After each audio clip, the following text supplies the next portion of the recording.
Hello there, YouTubers. Well, if you watch around the country this time of the year, this is what happens. More north than south. You guys down in Florida got it easy, I guess. You guys up north got it a lot harder than we got it.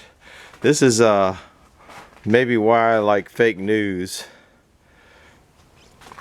If you come out here, I don't know how far I can get out into the weather and have this camera keep working. There's only,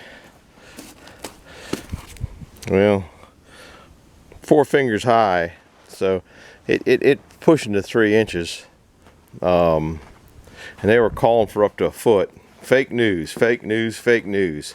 It all started with weather forecasting. If one station says there's getting 2 inches of snow, the next station says, well, ain't nobody gonna listen to that. We'll make it 4 inches of snow. That's more serious. So then everybody goes to that channel. And then the next channel up on the line says, oh man, they're calling for 2 and they're calling for 4. Well, we got to make it more urgent, or more, who knows what the right word was, and more of a bigger emergency than that. We got to really throw fear into everybody. We'll make it 4 to 6 at our channel. So then they make it 4 to 6, and then the next channel comes along and says nobody's watching their channel and that channel because they're calling 6. We'll call for 8 to 12, 8 to 10, and so they'll switch to 8 to 10. And then the next one will come along and say, the first one will come along and say, man, they're only saying 8 to 10. Well, we'll go to possible 12, possible 14, possible 16. Well, there's possible, I guess, 4 or 5 feet, 10 feet. Who knows what's possible? You know, it's crazy. I don't think the weather forecasting has gotten a whole lot better since when I was a kid and they shot the first satellite up into the air. You can look at it on YouTube and see where you're at, but basically here we are watching paint dry today, and it might be that way for a week or two. There's snow on the old brass bell. Can't even kick it. There it goes. That's off an old steam train. I kind of like it.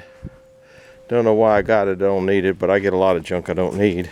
We're going to, I watch where I'm walking so I don't fall. We're gonna go up there and show you.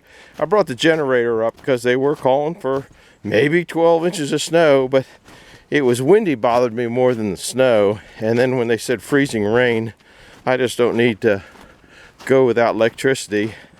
We'll bring you up and take you a peek at the generator. It's not real hard to pick up and move. I keep it in the back so I have electricity, but I thought this was neat. Check the icicles. Now if you listen real careful, it's got a heater on this thing, and so it stays warmed up all the time. And you just got to hook it with a tractor and a trailer hitch and bring it up, and then you got two little legs that you level in the back to stabilize it. Inside is just standard old generator. Alright, now we'll go down, and if this thing's not getting a whole bunch of stuff on the lens, we'll go down and show you the boiler mess. Then I'm going to show you kind of what I think I might play around with work today.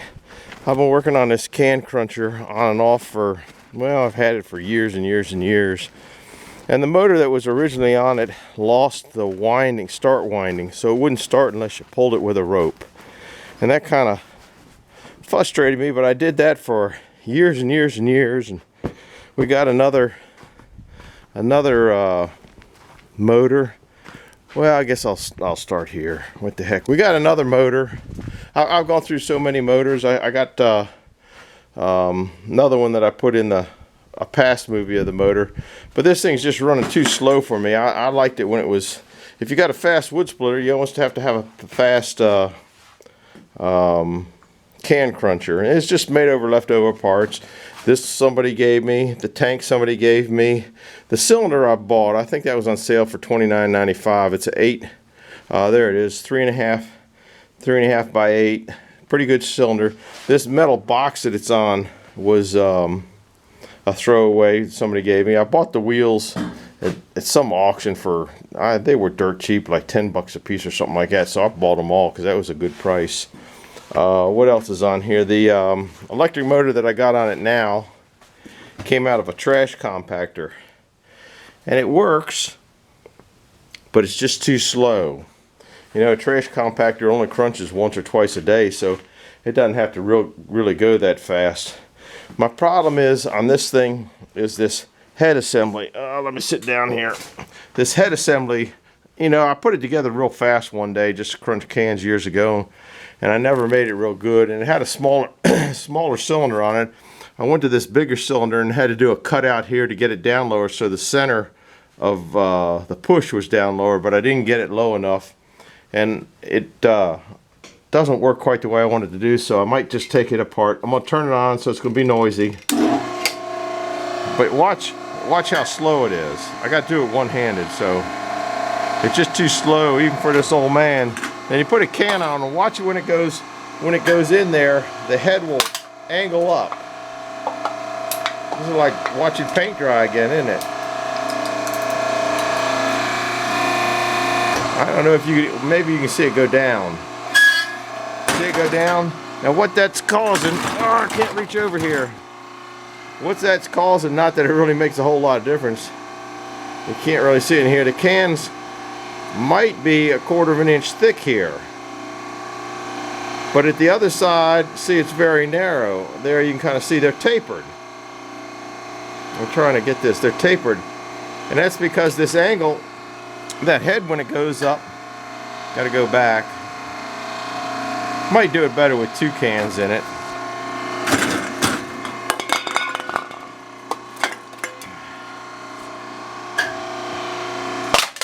Now watch this back part. It'll rise right up.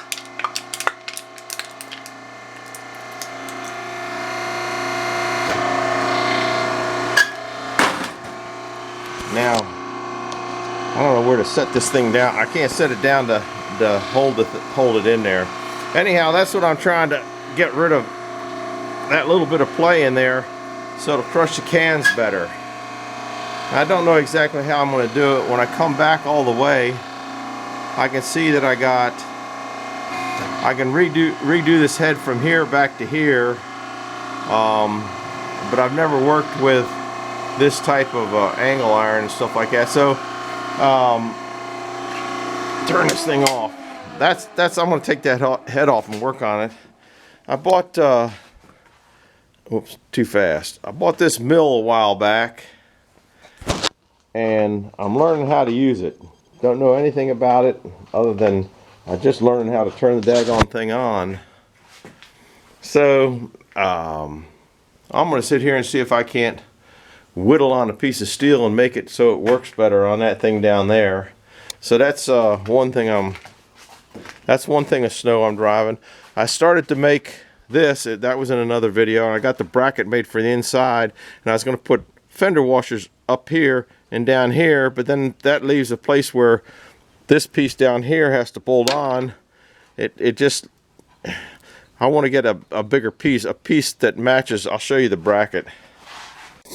I'm going to get that. So I got a lot of little things that I'm working on that are, this bracket here goes in like that. But then I thought right here where these 2 pieces hit, I think it'd be better to have a big flat piece on here. Now maybe I'll take another piece of this and put on there, but then it doesn't catch it in the center. So I just want a spare piece, but I don't want it with it hanging out like that. So I need to get a piece of 8 by 1.5 flat bar stock in aluminum. Now we'll go down here and show you how the boiler's doing. That's about all you can do in a snowy day. Like I said, there's only maybe 3 inches of snow, but they're calling for another who knows how much. They lie so much that I don't even pay much attention anymore. Here's the plastic working out real good. It's keeping everything nice and dry. And the plastic over all these, just in case I can't get the machine in and out because it gets so muddy or whatever it gets, or I just don't feel like going back there. We're coming in, there's just going to be a quick one in here. the boiler's on idle right now, so I'm not going to turn it on. But it makes a pretty good little area in here to work around. Boiler's only sitting on 86 degrees right now, so it's a little cooler than it normally is, but that's fine. Here's my wood, plastic covering it. Then you can see there's more wood over there, easy to get to. That's in the totes, so it's quick in and quick out. If I open a boiler up, it's just gonna smoke like heck, you know, so there's not much point in opening that up. So that's the boiler. This is why I make the wood crates a little bit narrower now. See where you can't get this one in all the way? Normally I bring them up to about here so I don't have as far to walk. That makes an extra step to the boiler, believe it or not, and old fat lazy boy don't like that. So anyhow, I wish if this thing was on, I can override and make it come on if I want, but it's just gonna make a mess. But that's good. This is what it looks like in here looking out. The boda is over here, staying nice and dry. Can you see the boda? It's staying in. If we get a real big snow, I'll bring the tractor up and set it in there and put the boda in another place, so the tractor stays, well, it stays in a barn in the back, but then I don't have to walk back and get it. Anyhow, that's it for this one. What you do in snowy days, you watch, paint dry. Over and out.